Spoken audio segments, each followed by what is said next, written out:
Rencontre avec Gilles Vincent, réalisé par Eliane Pérus.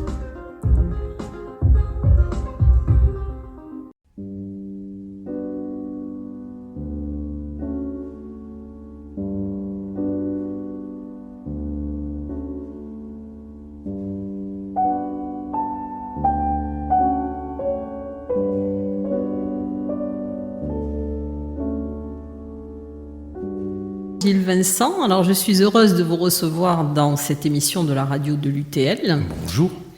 Alors vous êtes un auteur connu et reconnu, alors plus reconnu dans le domaine du polar, mais pas que, parce que vous avez écrit d'autres choses que des polars. Vous avez écrit des nouvelles, vous avez écrit des romans, vous avez écrit aussi des polars préhistoriques. Alors, j'aimerais bien, avant que l'on parle de vos ouvrages et du dernier ouvrage dont on parlera tout à l'heure, mais je sais que vous n'aimez pas trop en parler, vous voulez que le lecteur le découvre, Usual Victims. Donc on abordera un petit peu quand même ce livre tout à l'heure. Mais avant, j'aimerais bien qu'on revienne alors sur votre adolescence et sur votre jeunesse, puisque je crois que vous avez été toujours passionné par la littérature. Vous avez aussi beaucoup aimé les mondes imaginaires. Et vous avez découvert Frédéric Dard au Maroc à 14 ans. Oui. Alors, pourquoi étiez-vous plus passionné par la littérature que par les jeux ? Parce que j'ai longtemps été seul enfant. Et quand on est seul, il y a les jeux qu'on peut pratiquer tout seul, et à un moment donné, la lecture, c'est une manière d'avoir les compagnons qu'on n'a pas. Et donc la lecture m'a offert des copains, des copines, des amis, des héros, des gens à qui, hommes ou femmes, à qui m'identifier. Ça a été pour moi la fenêtre qui m'a permis et de m'évader et de faire rentrer aussi dans ma vie de petit garçon et d'adolescent, de faire rentrer du monde, le monde qui n'y avait pas forcément dans ma vie de tous les jours. Oui, alors à quel âge avez-vous commencé à écrire, à vouloir écrire ? Très tôt. Avec ma petite sœur, nous avions pour l'habitude de corriger, de réécrire la fin des livres qui ne nous plaisaient pas. Et on réécrivait la fin des Clubs des 5, des Clans des 7, des 6 compagnons de Paul-Jacques Bonzon. Voilà, ça a commencé comme ça. Et après, j'ai beaucoup écrit, mais de façon... comme un amateur, même si c'est un drôle de mot, puisque amateur, ça veut dire qu'on n'y connaît rien. Mais ça veut dire aussi qu'on y connaît beaucoup, puisqu'un amateur, ça veut dire une chose et son contraire. Donc j'ai écrit des lettres à mes fiancés, j'ai écrit des petits textes, des nouvelles, des poèmes. Et je savais qu'un jour ou l'autre, comme on dit dans le polar, je passerais à l'acte. Et vers 45 ans, suite à une hospitalisation prolongée, j'ai dit, tiens, je vais mettre à profit ce temps qui m'est offert pour commencer à écrire sérieusement. Ça a pris du temps parce que je ne suis pas quelqu'un de très doué. Je suis travailleur, je ne suis pas hyper doué. Donc j'ai raison d'être travailleur. Et j'ai publié mon premier roman à 50 ans, en 2008, qui s'appelle Djebel. Et dont les droits audiovisuels ont été achetés. Au départ, les droits avaient été achetés par Isabelle Adjani, mais comme beaucoup de ce type d'événements, ça n'est pas allé à son terme. Oui. Alors, vous êtes aussi un passionné de cinéma. Je crois que vous aimez beaucoup l'Espagne, le flamenco. Ouais. Et le cinéma, alors disons que dans votre dernier ouvrage, il y a des références. Un des personnages cite plusieurs films. Et disons que Usual Victims fait penser quand même à Usual Suspects. Donc vous en êtes inspiré ? Vous êtes inspiré un petit peu de l'histoire ? Pas du tout. En fait, en général, je ne m'inspire pas du tout de ce que je lis ou de ce que je vois. Mais disons que ça m'imprègne, ça me nourrit plus que ça m'inspire. Moi, l'inspiration, je la trouve dans les secrets de mon imagination, dans ce qui me choque, dans ce qui me fait peur, ou dans ce que j'ai envie de raconter, mais pas dans ce que je lis ni dans ce que je vois rarement. Ce que je vois et ce que je lis, comme je vous disais, c'est quelque chose qui me nourrit plus qu'autre chose.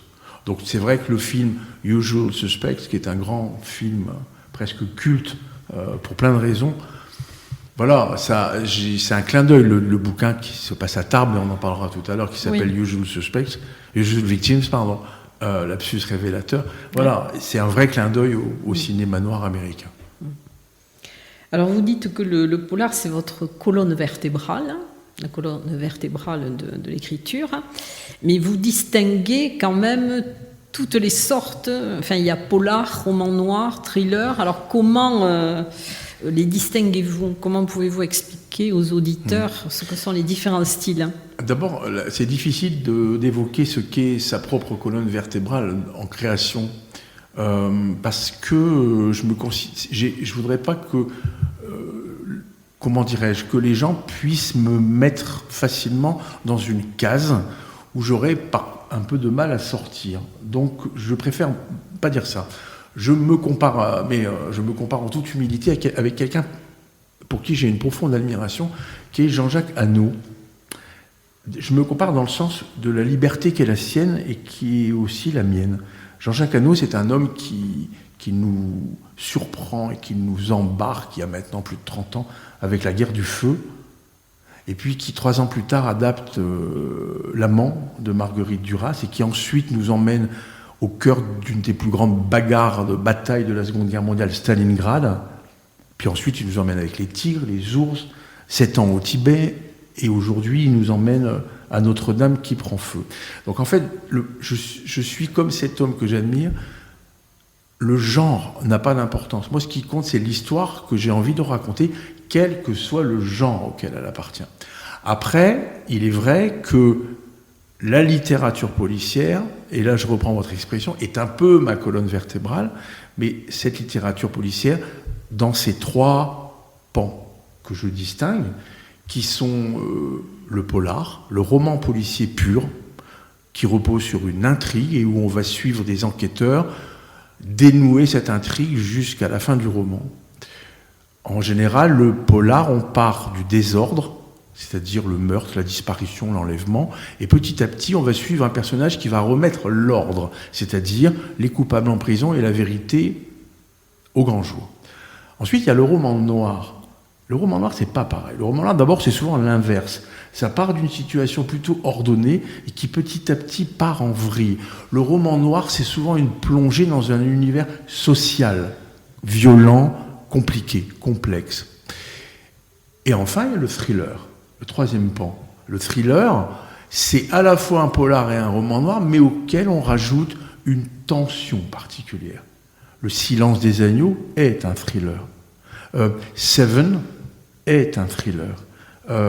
Voilà. Donc moi, je navigue souvent de l'un à l'autre. Et dans le tout dernier dont on parlera tout à l'heure, ma première motivation, ma première envie était de conjuguer les 3 genres dans le même roman. Et c'est pour ça que Usual Victims, c'est un vrai polar avec une enquête et des rebondissements qui nous laissent sans voix. C'est un vrai roman noir parce que ça nous plonge au cœur d'une entreprise où des ouvrières travaillent dans des conditions pas possibles. Et c'est un vrai thriller parce que dès la première page, il y a quelque chose qui se tend chez le lecteur et cette tension ne va plus le quitter jusqu'à la dernière page. Donc c'était un peu le challenge, l'exercice de conjuguer ces 3 pans dans le même roman. Voilà. Alors il y a aussi le polar préhistorique que vous avez fait, donc c'est une commande de Noirvézère. Oui, c'est une commande. On m'a demandé d'écrire un roman avec. On m'a demandé, j'ai accepté en fait un projet avec un cahier des charges très précis, un roman très court. Donc la référence, belle référence, c'était pas plus épais que L'Étranger de Camus. Bon. Un roman qui se situe où il y a une unité de lieu, la colline de Lascaux. On ne bouge pas de là à 10 mètres près. Et puis que le roman soit conjugué sur 3 époques. Aujourd'hui, en novembre 1919, Donc c'était passionnant de se retrouver un an après la fin de la Grande Guerre, et il y a 17 000 ans, en évoquant, en racontant, en dévoilant ce qui avait pu se passer dans le cœur d'un homme pour qu'il se mette à peindre. Donc en fait, c'est un vrai polar contemporain et historique autour de la naissance du dessin. Donc c'était un travail, moi, qui m'a passionné, et c'est un livre pour lequel j'ai beaucoup de tendresse. Ça s'appelle Noir Vézère. Alors vous avez aussi, je vais juste le citer, mais écrit des polars pour la jeunesse aussi, alors avec des choses comme La Bête du Gévaudan, le Loch Ness, enfin c'est quand même avec aussi des mythes. Il y a une dizaine d'années, un soir, j'étais à table à la maison et mon fils me dit « Papa, je peux te faire une remarque désobligeante ?» Je dis « Oui, elle est la bienvenue, dis-moi. » Et il me dit « Pourquoi tu n'écris jamais pour nous ?» Je dis « Comment ça pour nous ?»« Mais pour nous, les préados. » Il était jeune à l'époque. Je dis « Ah bon, t'as envie de quoi ?» Il me parle de ce dont il avait envie. Et je l'ai pris au mot, j'ai dit « Écoute, mon François, je suis d'accord. Mais le premier, on va le faire ensemble. » Et on a écrit ce premier roman pour ados, tous les deux, mon fils et moi. Et depuis, c'est une série de petits polars historiques qui sont destinés à des enfants qui ont entre 11 et 14 ans. Mais c'est autour de mythes, quand même. En fait, ce sont 3 adolescents et leur chat qui, quand ils sont en vacances, décident d'élucider le grand mystère de la région qui n'a jamais été élucidé, même parfois depuis des siècles. Donc ils vont s'attaquer à la bête du Gévaudan, au monstre du Loch Ness, à l'existence de Dracula, à Jack l'Éventreur, à Londres, et aux morts mystérieuses qui ont entouré la découverte du tombeau de Toutankhamon. Voilà. Alors, dans vos ouvrages, je dirais qu'il y a quand même plusieurs... Alors, bien sûr, il y a une partie historique, il y a toujours une trame historique. Ça peut être la guerre d'Algérie, ça peut être la chasse des Juifs pendant l'occupation, ça peut être aussi... il y a plusieurs événements. Vous avez toujours quand même ce côté historique, à part peut-être dans le dernier, effectivement. Je crois qu'on est, avec un peu de recul maintenant, je pense qu'on échappe difficilement... aux gens dans la vie qui nous ont marqués et aux blessures qui furent les leurs et qui nous ont parfois transmis, avec tous les mystères de la transmission. La transmission, elle peut être orale, mais parfois elle peut être silencieuse. Il n'y a pas de hasard. Les 2 premiers bouquins que j'écris, en fait, c'est Peine Maximum et Djebel. La déportation et la guerre d'Algérie. Je suis petit-fils de déportés et j'ai été séparé de mon père comme plein de petits garçons pendant 2 ans et demi parce qu'il est parti faire la guerre d'Algérie. Donc finalement, je commence l'écriture en situant mes romans dans des blessures qui furent celles de mon grand-père et de mon père, mais qui furent d'une certaine manière celles de ma mère, de ma grand-mère et les miennes, par procuration, par transmission. Donc oui, après j'aime l'histoire, donc bon, et puis j'ai du mal à imaginer qu'on puisse décortiquer le présent sans l'éclairage du passé. Voilà. Il y a aussi d'autres choses qui sont omniprésentes, ce sont plutôt des problèmes sociétaux, puisque vous abordez quand même les questions environnementales avec la dévastation environnementale. Vous parlez aussi de l'extrémisme. Vous parlez aussi de la peine de mort, de la privation de liberté, des nouveaux esclaves, de la grande distribution avec tous les effets qu'elle peut avoir, particulièrement dans le dernier ouvrage. Donc vous abordez quand même certains problèmes sociétaux. Oui, comme je vous disais au début de notre entretien, mes romans se teintent de ce que j'observe, de choses qui m'interrogent, de choses qui parfois me révoltent, de choses qui me choquent ou des choses qui me font peur. Moi, je suis un homme du Nord et du Sud. Je suis du Nord parce que ma famille maternelle est originaire du Nord, parce que j'y ai vécu 33 ans. Mais je suis du Sud. Mon père est de Saint-Émilion. J'ai vécu 12 ans à Marseille. J'habite depuis 20 ans à Pau. Je suis vraiment un homme du Nord et du Sud. Et c'est vrai que, et sans vouloir épiloguer sur les semaines, là, les jours autour de nous, mais quand arrivent des échéances électorales, je regarde toujours ce qui se passe dans mes terres du Nord et dans mes terres du Sud. Et il m'arrive d'être très inquiet. Voilà. Donc ça transparaît dans mon travail. Oui. Et alors, justement, dans les policiers, il y a aussi, enfin, j'ai remarqué que souvent, il y avait des pendaisons. Oui. Dans plusieurs. Oui, pourtant, je sais pas. Même quand je conduis, on me dit que je prends mes virages à la corde, pour vous dire. Mais, je blague. Mais non, oui, c'est vrai qu'il faudrait que je suive une psychanalyse pour en comprendre les tenants et les aboutissants. C'est vrai qu'il y a souvent des gens qu'on retrouve pendus d'une manière ou d'une autre, tout à fait. Je sais pas pourquoi. Alors j'aimerais bien que vous racontiez un petit peu comment vous avez pensé à écrire les poupées de Níjar, en Andalousie, c'est ça? En fait, pour faire court, suite à une panne de GPS avec ma compagne, on s'est perdu en Andalousie. Parce qu'aujourd'hui, on n'a plus de carte routière. Vous n'avez plus de GPS, vous êtes perdu, quoi. Et on s'est retrouvé dans un bled où on a dormi dans le premier hôtel venu. Et le lendemain, comme des bons touristes, on a voulu aller se baigner à 20 km de là. Et là, on est tombé sur ce qu'on appelle en Espagne el mar de plástico, la mer de plastique, c'est-à-dire des hectares et des hectares de serre et des hectares de bidonvilles bâchés, en fait.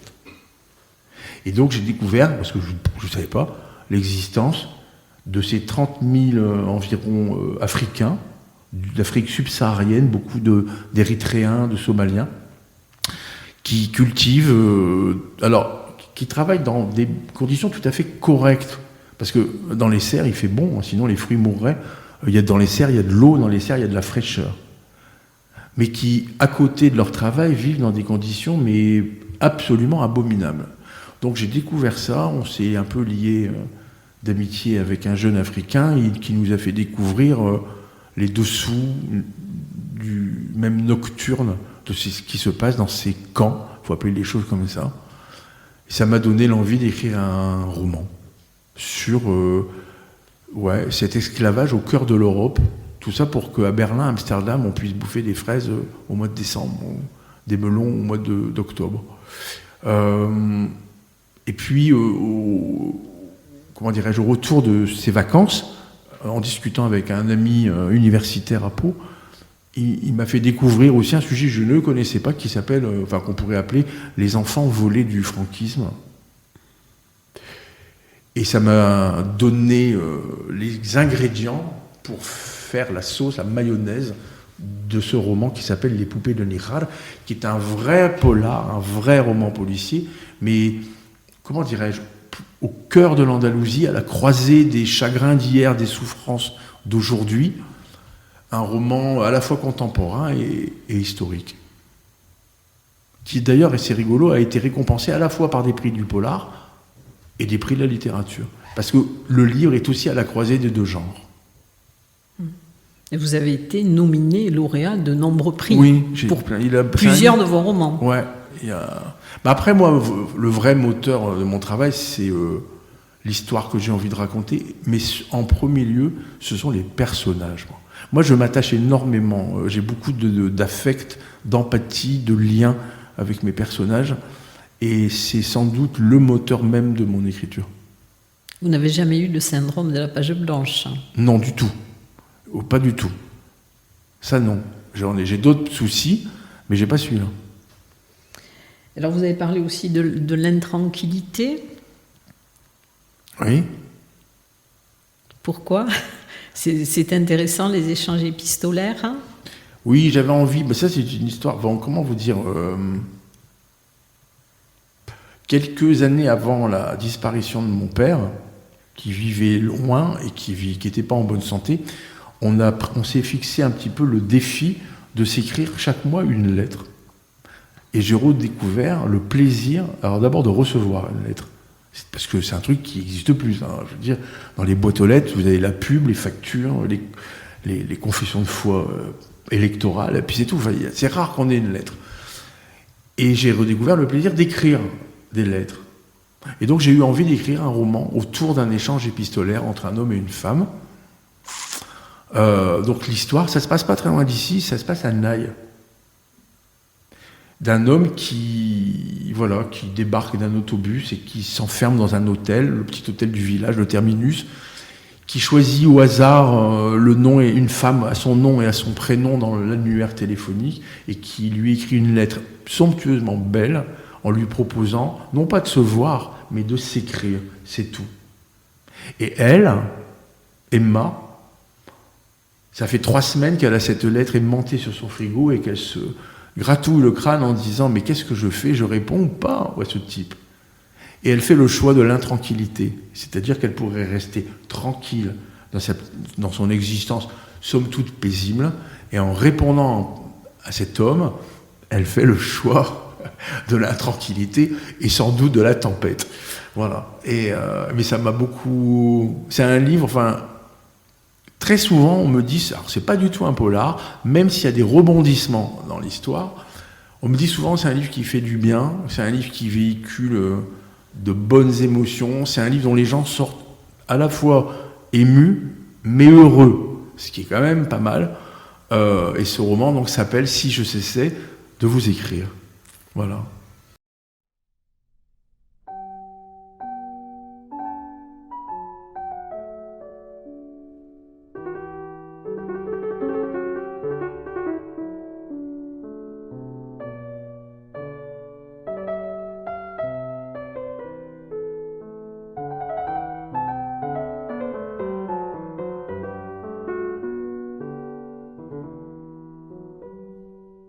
Alors j'aimerais bien qu'on parle aussi de Cabine, qui est c'est vraiment très court, je crois qu'il y a une vingtaine de pages. 29. 29, et c'est vrai que c'est assez déstabilisant. En fait, c'est les éditions Parole avec lesquelles je travaille ont décidé de créer une collection qui s'appelle les Cahiers de Parole.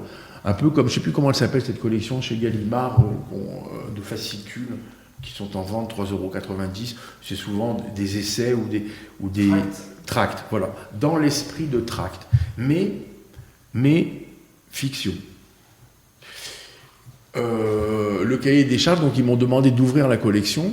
Il fallait donc que j'écrive un texte court, un texte dans ma colonne vertébrale, dans mon ADN, c'est-à-dire qu'il soit écrit à la manière d'un roman noir, et qu'il soit un texte entre guillemets lanceur d'alerte.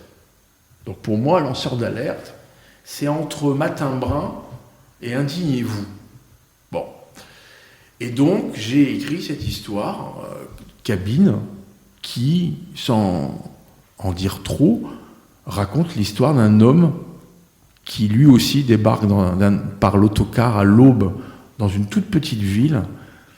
Et une fois que l'autocar est parti au bout de la route, il regarde sur un papier le numéro de téléphone qu'il doit absolument appeler de la cabine de ce village. Et donc il se rend dans cette cabine, il s'y enferme parce qu'il y a du vent, et il se constate une première chose, c'est qu'il n'y a pas la tonalité, cette cabine ne marche pas.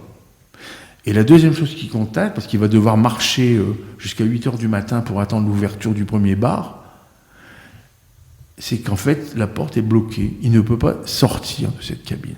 Et donc, ça va raconter cette journée en 10 séquences, une journée très particulière de cet homme, jusqu'à une chute vertigineuse. Voilà.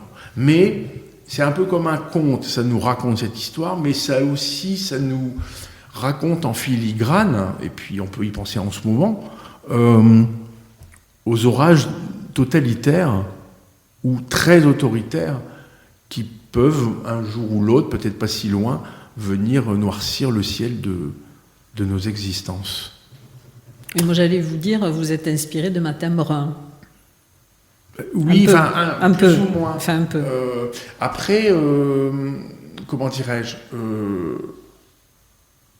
pendant toute l'écriture, je me disais, mais il y a quelque chose qui m'inspire, je n'arrive pas à savoir ce que c'est. Je ne sais pas pourquoi je raconte cette histoire de façon si détaillée.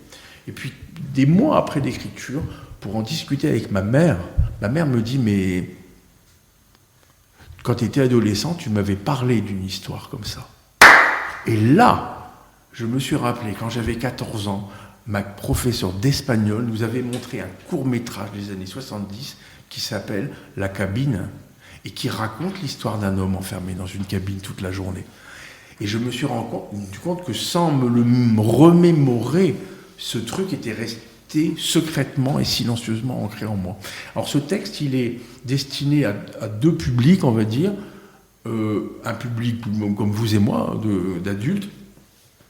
À Pau, il y a des gens qui font des soirées cabines, c'est-à-dire que vous invitez les copains à manger en leur disant, voilà, tu lis cabine avant de venir. Alors comme ça coûte 4 €, c'est pas un problème.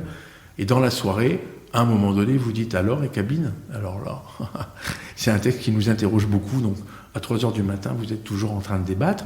Et c'est un texte que je défends beaucoup auprès des lycéens. Donc l'éducation nationale s'est emparée de ce texte.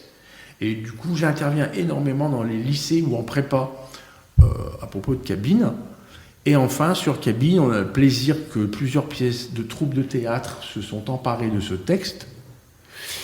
Et une troupe de théâtre de la région paloise va faire sa première le 9 juillet à l'Escar, près de Pau, de cabine. Donc cabine va avoir également un parcours théâtral. Oui, alors justement, j'allais vous parler aussi, puisque vous faites aussi des ateliers d'écriture en milieu scolaire, mais aussi dans les prisons et dans les hôpitaux. Oui. Moi maintenant, parce que ça prend beaucoup de temps. Mais pendant plusieurs années, j'ai animé des ateliers d'écriture à l'hôpital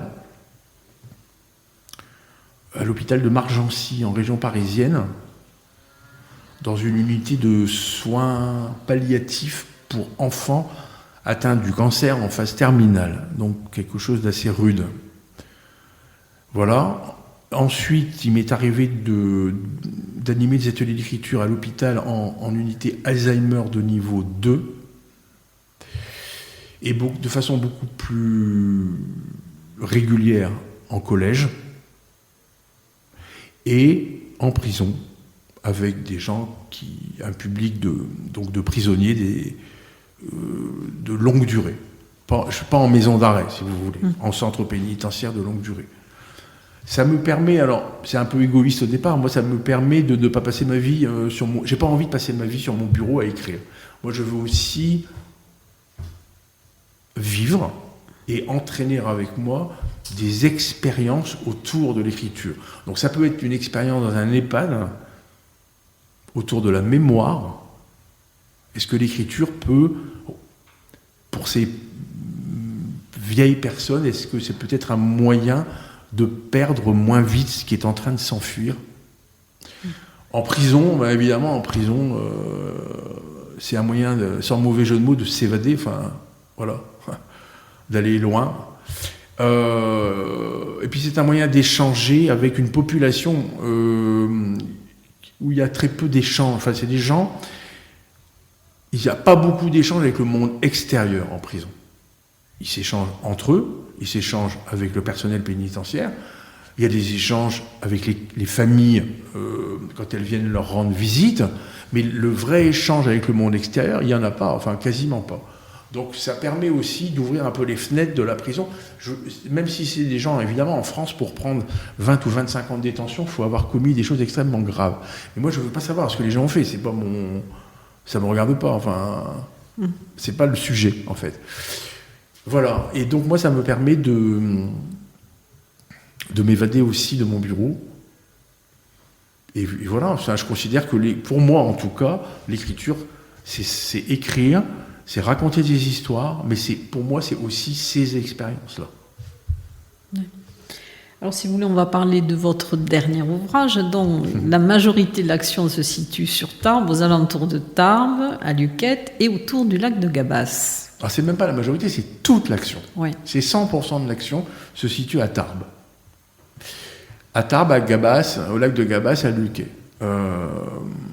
Alors, je peux dire que deux choses sur parce que sinon ce serait déflorer beaucoup trop de choses. Je dis trois choses. Le premier, c'est le lieu. C'est-à-dire que j'ai inventé un endroit qui n'existe pas à Tarbes. Sur la petite route de campagne qui va de la zone commerciale d'Ibos au péage de l'autoroute, il y a une petite route de campagne qui serpente dans les champs.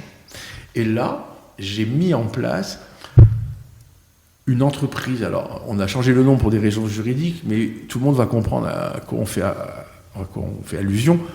une multinationale américaine qui, partout en Europe, installe des entrepôts gigantesques, hauts de 4 étages sur des hectares, 20 stades de foot, où des centaines de camions rentrent et sortent chaque jour, où travaillent environ 4000 ouvrières, dont l'unique mission est de, de faire rentrer les marchandises d'un côté et de les faire ressortir de l'autre pour honorer les commandes passées par des milliers de gens chaque jour.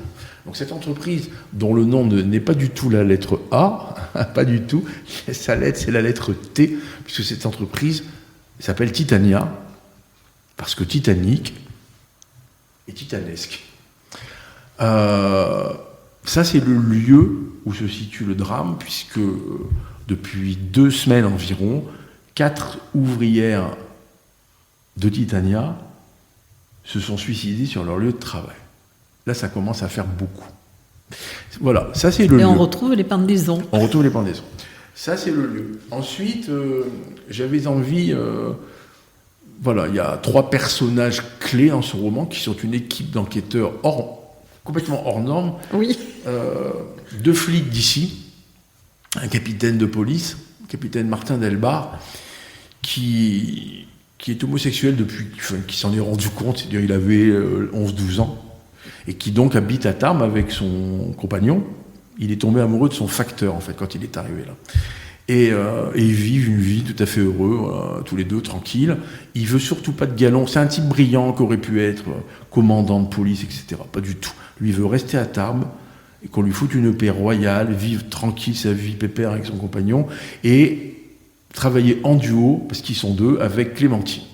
Clémentine qui, elle, après plusieurs vies conjugales compliquées, finalement est tombée amoureuse d'une femme qui est prof de lettres et qui l'initie à la philosophie, à la poésie, à la littérature. Elle a fait peu d'études, elle est lieutenant de police, elle a fait peu d'études, et elle est heureuse avec cette prof de lettres qui l'initie à des tas de choses.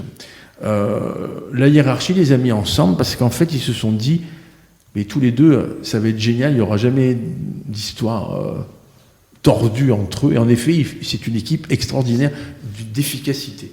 Et alors, comme dans la fonction publique depuis quelques années, l'État français fait de gros efforts pour inclure les gens en situation de handicap, que ce soit aux impôts, à l'URSSAF ou ailleurs. On leur colle un stagiaire de 23 ans qui est diagnostiqué autiste Asperger, qui s'appelle Stéphane Brindille, et qui veut être flic à la grande surprise de sa famille pour 2 raisons.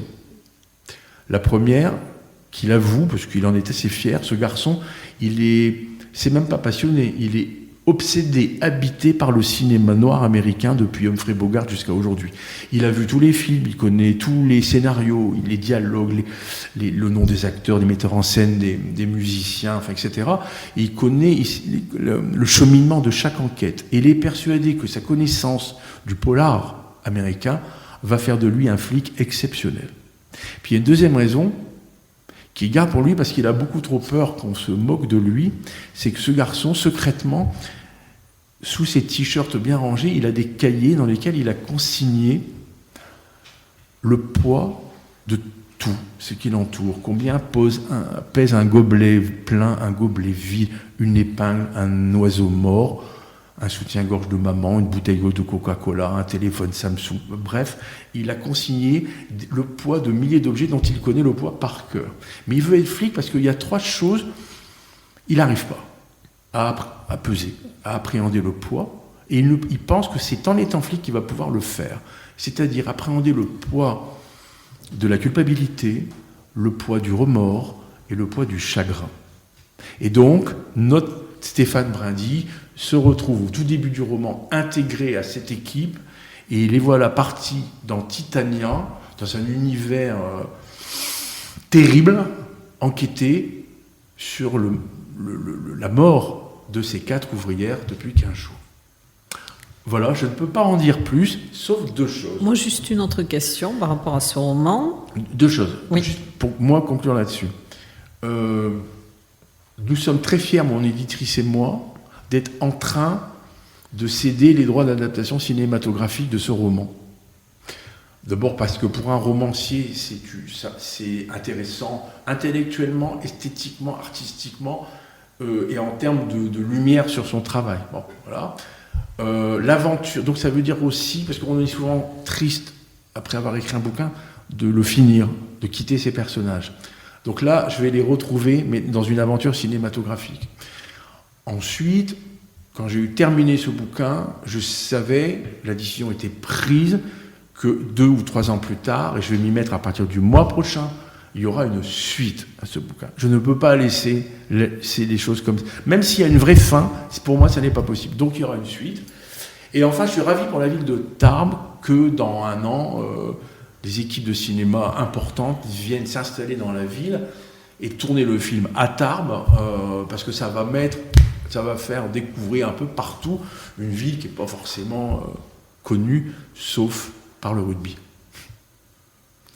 Alors moi justement, j'allais vous poser la question, puisque la fin m'avait laissé sur un arrière-goût, un petit peu une déception. Je me demandais s'il allait y avoir une suite. Donc il va y avoir une suite.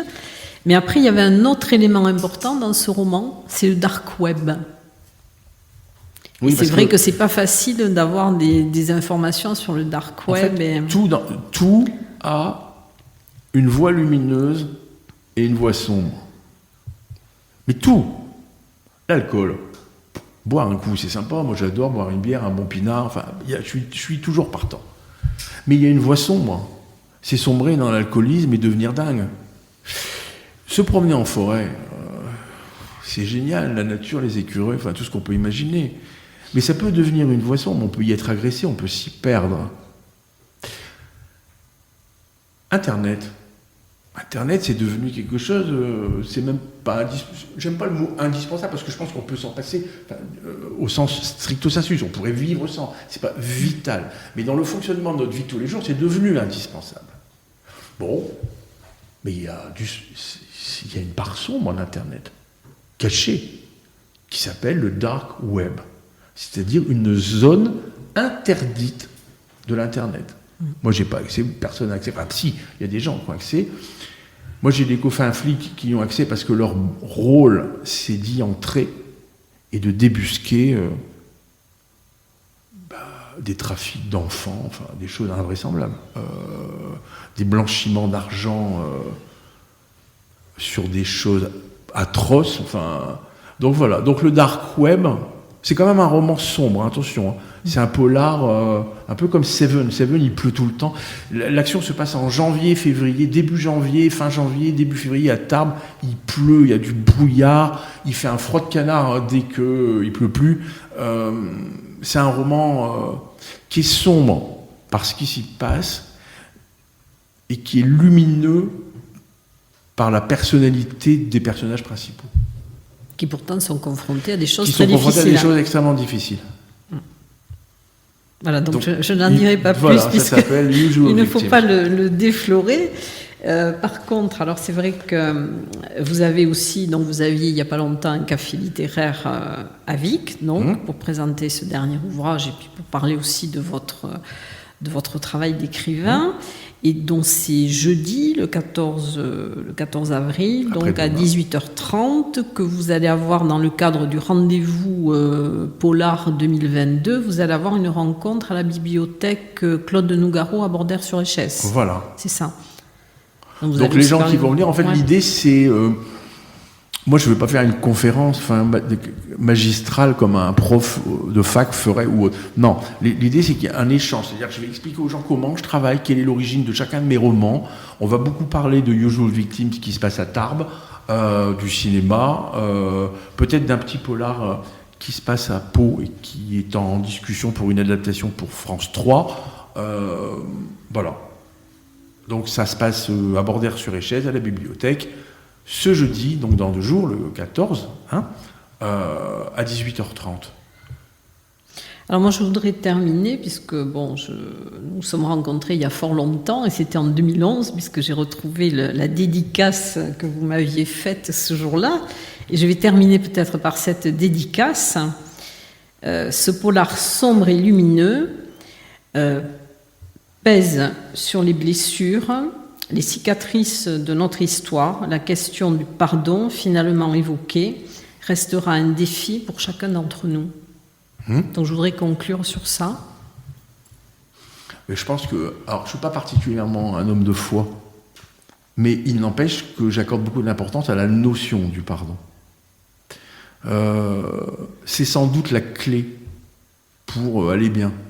Parce qu'on a tous supporté des choses dans notre vie. On a pu avoir un instituteur qui a abusé de son autorité, on a pu avoir un père violent, on a pu avoir, je ne sais pas, des gens qui nous ont fait du mal. Il est normal de se défendre, il est normal que les gens soient jugés, parfois punis. Il est indispensable de pardonner. Ta résilience. Alors, moi, l'exemple qui m'est... pourquoi c'est important ? Mon grand-père a été déporté à Buchenwald pendant 2 ans et demi. Quand il est rentré, il pesait 33 kilos pour 1m84. Il a mis 1 an pour réapprendre à marcher. Il est devenu maire de sa ville, député, etc. Et puis un jour, il a jumelé sa ville sur l'insistance de la population, d'une partie de la population, avec une ville allemande. Et mon grand-père, c'est terrible. Lui, quand il entendait parler allemand à la télévision, son corps se couvrait de boutons. Il y avait une réaction tellement il avait souffert et tellement il avait vu des gens mourir dans des conditions abominables autour de lui. Et puis il s'est rendu en Allemagne. Voilà, il avait pardonné. Il faut pardonner. Il faut pardonner. C'est hyper important. L'autre jour, j'écoutais une interview, j'étais assez bluffé, des parents de l'affaire Grégory. Bon, c'est des gens qui ont doublement souffert, puisqu'on leur a assassiné leur petit garçon, quoi de plus atroce. Mais la pression médiatique, ce qu'ils ont supporté pendant des années, elle a même été accusée d'avoir tué son fils, enfin, innommable. Et bien, c'est des gens, au fond d'eux, ils ont pardonné, c'est-à-dire qu'ils sont sans rancœur. Chapeau. Moi, je pense que ça fait partie des critères pour accéder à un statut d'être bien dans ses pompes, quoi. Parce que si on ne pardonne pas, on reste braqué, arc-bouté sur sa colère, sa haine, sa rancœur, mais qu'on doit être malheureux. Donc voilà, c'est pour ça. Merci Gilles Vincent pour je vous en prie, avec plaisir. cette interview. Ça a été un moment très agréable.